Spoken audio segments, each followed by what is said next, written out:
सभी को Ram Ram, good morning. आज बालाजी का वार है। जय बजरंग बली, बालाजी का मैं भगत। सब अच्छे होंगे। सर्दी भी अच्छी है। हालांकि यहाँ पे तो थोड़ी अभी फिलहाल कम हुई है, क्योंकि 4 दिन से कोहरा नहीं आ रहा है। धूप जल्दी निकल जाती है। आज भी धूप कब की ही निकल चुकी है, यानी 8 बजे धूप लगभग निकल जाती है 4 दिन से।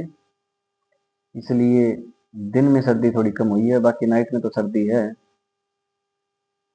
सब अच्छे हैं और अच्छे ही होंगे, यही मैं उम्मीद करता हूँ। शुरुआत करते हैं आज की ताज़ा खबरों के साथ। आज का अच्छा कोटेशन आपके लिए रहेगा कि जो बदल नहीं सकता उसे छोड़ना ही सच्ची खुशी है।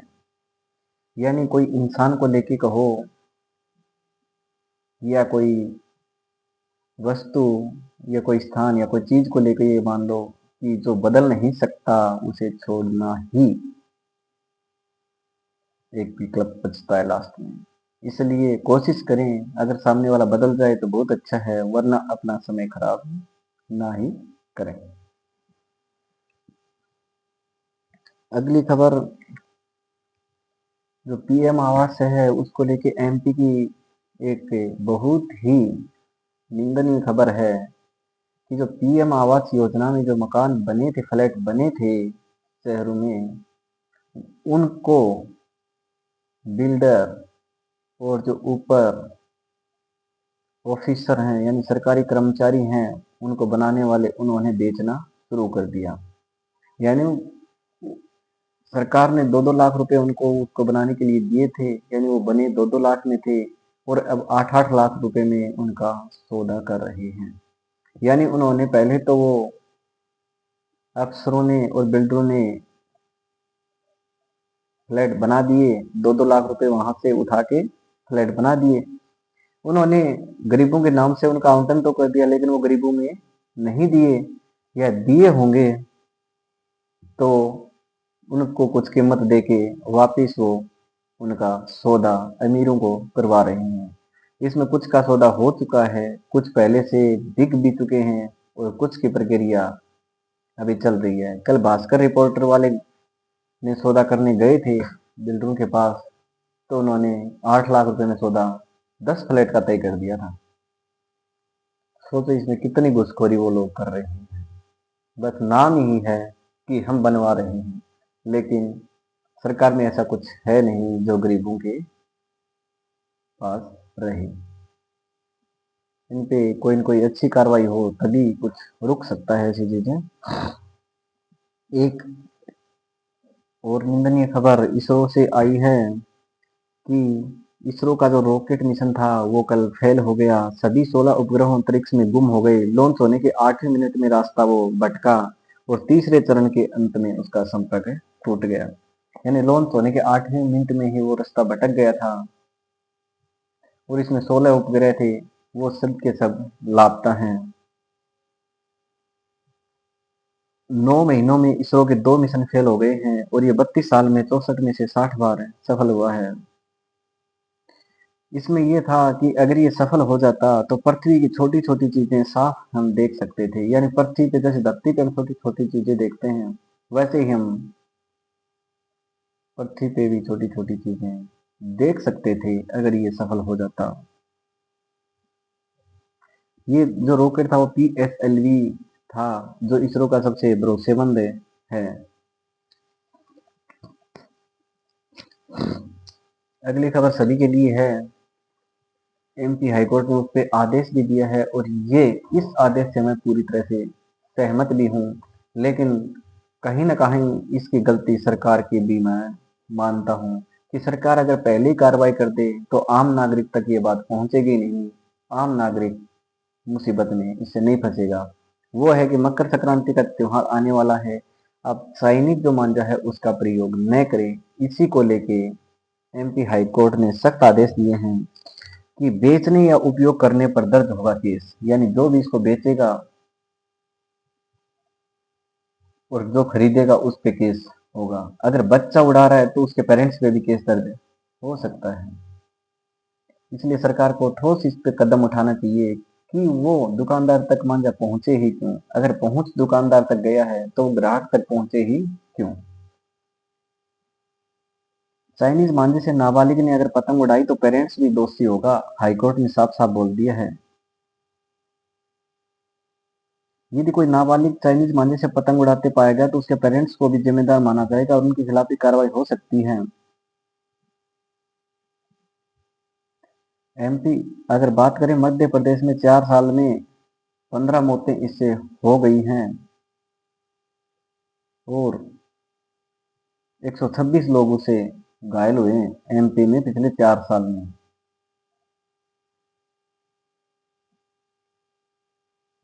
और लगभग हर साल एमपी की खबर है कि 10,000 के आसपास पक्षी इससे मर जाते हैं।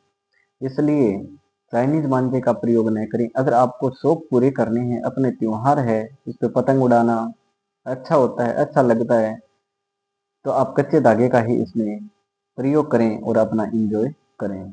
क्योंकि किसी की जान लेना एक अपराध ही माना जाएगा। इसलिए पेरेंट्स ध्यान दें कि अपने बच्चे को चाइनीज मांझे का प्रयोग न ही करने दो तो ही अच्छा है।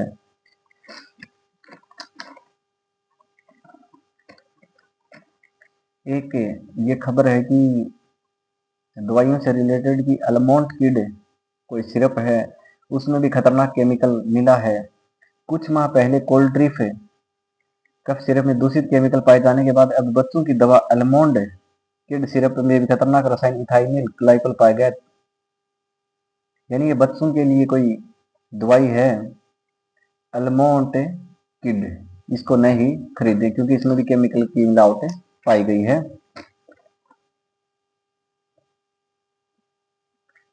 बंगाल में जो ईडी ने छापा मारा है उस वो सुर्खियों में है कि चुनाव से जस्ट पहले ही ईडी उस राज्य में छापा क्यों मारती है। क्योंकि ईडी का काम तो निष्पक्ष होता है, निष्पक्ष जांच करना होता है, लेकिन चुनाव को प्रभावित करना ईडी का काम नहीं है। इसलिए ईडी भी आजकल संदेह के घेरे में आ गई है इस सरकार में। ये की पैटर्न रहा है कि महाराष्ट्र, दिल्ली, झारखंड के बाद अब बंगाल, तमिलनाडु, असम, केरल, पुडुचेरी चुनाव से ठीक पहले ईडी ने फाइलें खोलनी शुरू कर दी हैं। यानी पहले महाराष्ट्र में, फिर दिल्ली में, फिर झारखंड में और उसके बाद अब वर्तमान में पश्चिम बंगाल में उन्होंने फाइलें खोलनी शुरू कर दी हैं। उसके बाद नंबर तमिलनाडु, असम, केरल, पुडुचेरी का भी आएगा ही। जहां चुनाव वहां ईडी। बंगाल से पहले 3 राज्यों में ऐसा हो चुका है। बंगाल का केस है वो 5 साल पुराना है, लेकिन पहला छापा चुनाव से 2-3 माह पहले, यानी मई से पहले वहां पे चुनाव करवाने हैं।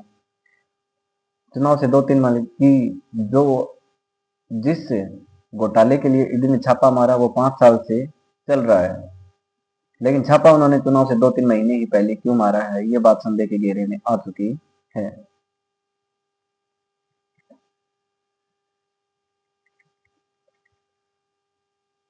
उधर जो क्रिकेट जगत से खबर आई है कि जैसे ही बांग्लादेश में हिंसक झड़पें हो रही हैं, वहां पे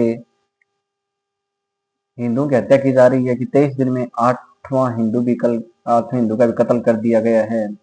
तो जैसे ही वहां पे अमेरिका ने और पाकिस्तान ने अपने बांग्लादेश में पैर जमाए हैं शेख हसीना के भागने के बाद, उसके बाद से वहां पे ज्यादा विरोध प्रदर्शन हो रहा है, हिंदुओं पर अत्याचार किए जा रहे हैं। इसी के लिए जो कोलकाता नाइट राइडर्स टीम से जिस खिलाड़ी को रिलीज किया गया था, यानी उस खिलाड़ी को निकाल दिया गया था कि हम बांग्लादेशी खिलाड़ी को भारत में नहीं खिला सकते, तो जो आगे जो वर्ल्ड कप होने वाला है वो भारत में होने वाला है। इसके लिए बांग्लादेश ने मांग की थी कि हम भारत में नहीं खेलना चाहते, हमारे मैच जो हैं वो भारत से बाहर करवा दिए जाएं। लेकिन आईसीसी ने कल अपना निर्णय दे दिया कि बांग्लादेश को भारत में खेलना होगा। कि जो रीजन बांग्लादेश ने बताए थे कि इन कारणों से हम खेलना नहीं चाहते, उनमें एक भी कारण उनका सही नहीं निकला, कि भारत में उनको कोई भी दिक्कत परेशानी नहीं है। इसलिए बांग्लादेश को अगर खेलना है तो भारत में ही खेलना होगा। ये आईसीसी ने साफ अपना निर्णय दे दिया है। अगली खबर उधर इंदौर से ही आ रही है कि जो दूषित पानी से जो मौतों का आंकड़ा है वो बढ़ता ही जा रहा है। वहां पे 25वीं मौत हो चुकी है। यानी जो इंदौर में नर्मदा का पानी सप्लाई हो रहा है उसमें प्रदूषण मिला हुआ है, इसलिए लोगों की वहां पे मौत हो रही है। घायल तो पता नहीं कितने के हो गए, लेकिन 25 लोग तो वहां पे मर भी चुके हैं। कल भी 25वीं मौत वहां पे हुई है। अगला कुछ आपको करंट के बारे में, क्वेश्चनों के बारे में बताना चाहूंगा कि मेघालय हाईकोर्ट को पहली बार महिला मुख्य न्यायाधीश मिली है। यानी जो अपना पूर्वोत्तर राज्य मेघालय है उनको पहली बार महिला मुख्य न्यायाधीश मिली है। उनका नाम है जस्टिस रेवती मोहिते डेरे। यानी जस्टिस रेवती मोहिते डेरे ने शिलोंग में पदक की अपनी शपथ ले ली है।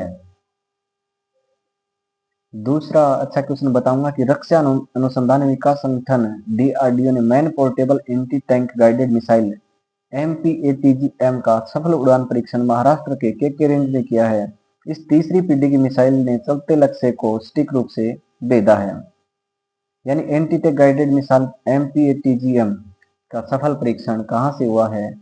ये अपना महाराष्ट्र के केके रेंज में किया गया है। अगली खबर, भारतीय सेना की मेजर स्वाति शांता कुमार को यूएन महासचिव पुरस्कार 2025 से सम्मानित किया गया है। ये भारतीय सेना की मेजर हैं स्वाति शांता कुमार, इनको यूएन महासचिव पुरस्कार 2025 से सम्मानित किया गया है। वो इसलिए किया गया है कि दक्षिणी सूडान में शांति स्थापना में महिलाओं की भागीदारी बढ़ाने के लिए इनको ये पुरस्कार दिया गया है। अच्छा क्वेश्चन बन रहा है। महिला एवं बाल विकास मंत्रालय ने महिलाओं और बच्चों से जुड़ी योजनाओं के लिए पंखुड़ी डिजिटल पोर्टल लॉन्च किया है। यह सिंगल विंडो प्लेटफॉर्म सरकार, नागरिकों, एनजीओ, कॉर्पोरेट, एनआरआई को जोड़ता है। यानी महिला एवं बाल विकास मंत्रालय ने महिलाओं और बच्चों से जुड़ी योजनाओं के लिए पंखुड़ी डिजिटल पोर्टल लॉन्च किया है। यानी क्वेश्चन बन सकता है कि पंखुड़ी कौन से मंत्रालय ने जारी किया है और ये किस लिए जारी किया गया है? क्वेश्चन आपसे पूछना चाहूंगा कि विश्व का सबसे बड़ा द्वीप कौन सा है? यानी संसार का सबसे बड़ा द्वीप कौन सा है? वो द्वीप है ग्रीनलैंड। अगला कि असम का कौन सा नृत्य है जिसे संत श्रीमंत शंकरदेव ने रचा था? यह है अंकिया नाट, यानी असमिया नाटकों के साथ ही होता है। कौन सा नृत्य है जो श्रीमंत शंकरदेव ने रचा था? वो है सत्रिया नृत्य, जो स्त्रियों के द्वारा किया जाता है। अगली खबर कॉम्पिटिटिव एग्जाम वाले स्टूडेंट के लिए अच्छी खबर है कि एसएससी जो है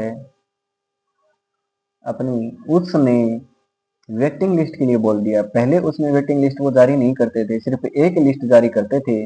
अब उन्होंने ये बोल दिया कि हम वेटिंग लिस्ट भी निकालेंगे।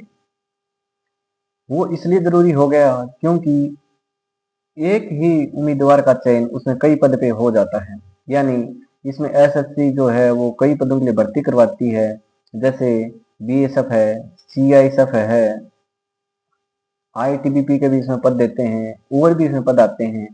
कई विद्यार्थियों का जो चयन है वो 2 से 3 पोस्ट के लिए हो जाता है, तो वो ज्वाइन तो एक ही करेगा, लेकिन बाकी पोस्ट जो हैं वो उसके कारण खाली रह जाती हैं। इसलिए एसएससी ने ये बोल दिया कि 2026 से हम इस नियम को लागू करेंगे कि अब हम वेटिंग लिस्ट निकालना शुरू कर देंगे।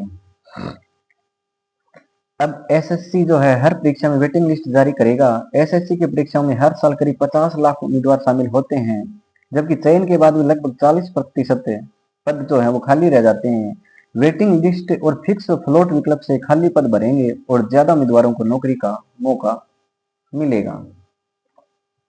यानी उन्होंने बोल दिया कि एसएससी में कम से कम हर साल 50 लाख विद्यार्थी जो है वो शामिल होते हैं। फिर भी इतने विद्यार्थी शामिल होते हैं, फिर भी इसमें 40% तक पद खाली हो जाते हैं। यानी 40% पद खाली रह जाते हैं। इसलिए हम तो 2 लिस्ट अब की बार निकालेंगे, एक फाइनल लिस्ट और दूसरी बाद में उसके लिए वेटिंग लिस्ट निकालेंगे। जो खाली वो रहते हैं वो लिस्ट और वेटिंग लिस्ट और यानी वो फिक्स व फ्लोट विकल्प से खाली रहते हैं। यानी फिक्स वह फ्लोट विकल्प इसमें क्या है, इसमें एसएससी अब फाइनल चयन से पहले उम्मीदवारों को फिक्स और फ्लोट का विकल्प देगा। फिक्स चुनने का मतलब है कि उम्मीदवार उसी पद को ज्वाइन करेगा, यानी इसमें ये लागू कर देगा कि फिक्स और फ्लोट दो विकल्प आपको मिलेंगे। इसमें फिक्स का मतलब ये होगा कि उम्मीदवार उसी पद को ज्वाइन करेगा, जबकि फ्लोट विकल्प में वह बेहतर या किसी अन्य पद का इंतजार कर सकेगा। यानी फिक्स में तो वो दो इसमें ऑप्शन भरवाएंगे, आप फिक्स भर रहे हैं तो आपको वही पद ज्वाइन करना पड़ेगा उसी के लिए, और अगर फ्लोट कर रहे हैं तो आप दूसरी का भी वेट कर सकते हैं।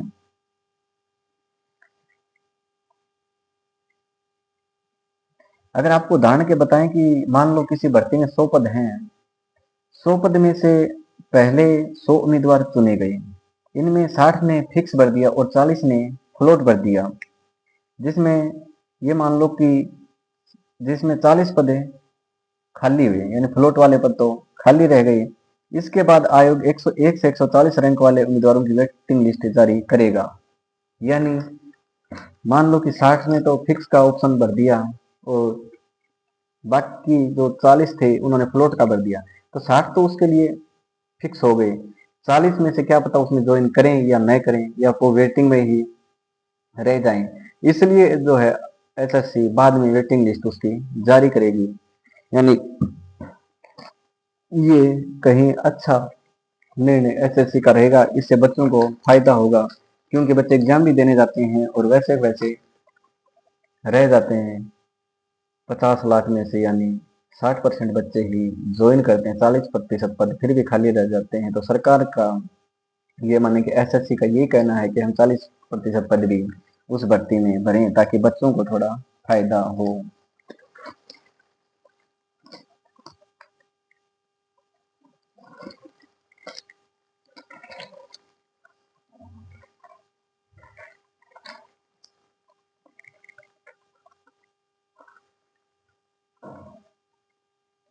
अगला एंटीबायोटिक को लेके खबर रहेगी कि सर्दी जुकाम में एंटीबायोटिक लेने का जो साइड इफेक्ट है, उसमें रिसर्च हुआ कि कई खतरनाक बीमारियों में एंटीबायोटिक 90% तक बेअसर हुई है।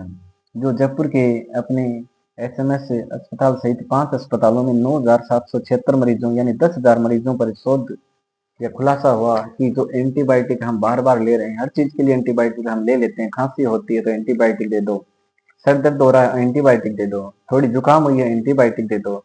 तो इसमें मान रिसर्च में खुलासा हुआ कि एंटीबायोटिक असर बहुत ही कम कर रही है, यानी 60% लोगों को तो वो असर ही नहीं कर रही है, यानी वो लोग उसके आदी हो चुके हैं, एंटीबायोटिक वही आ रही है। इसलिए हर बार बेवजह की एंटीबायोटिक आप नहीं ही लें तो ही बेहतर रहेगा।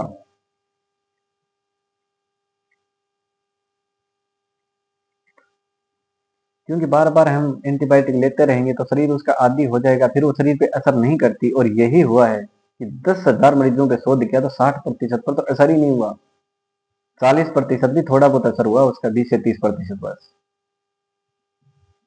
इसलिए आप बिना वजह के एंटीबायोटिक न लें, क्योंकि इसमें सरकार का और दवाई कंपनियों का कोई भी नुकसान नहीं है। आपको एक की जगह दो लेनी पड़ेंगी और बाद में धीरे धीरे दो की जगह 4 लेनी पड़ेंगी। इसलिए हर बार एंटीबायोटिक आप न लें।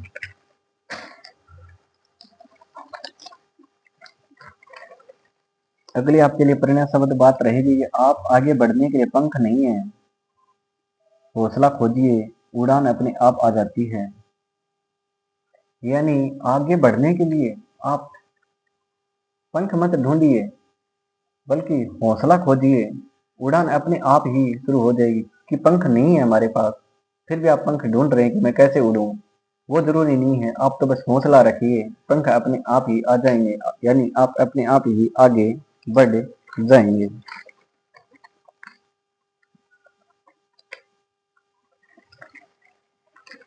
धन्यवाद। आज की खबरें यहीं समाप्त होती हैं। वीडियो को ज़्यादा से ज़्यादा शेयर करें, लाइक करें और कमेंट करें, और ज़्यादातर जो साथी वो वीडियो देख भी नहीं रहे हैं, इसलिए वीडियो को पूरा देखें। धन्यवाद। आपका दिन शुभ हो।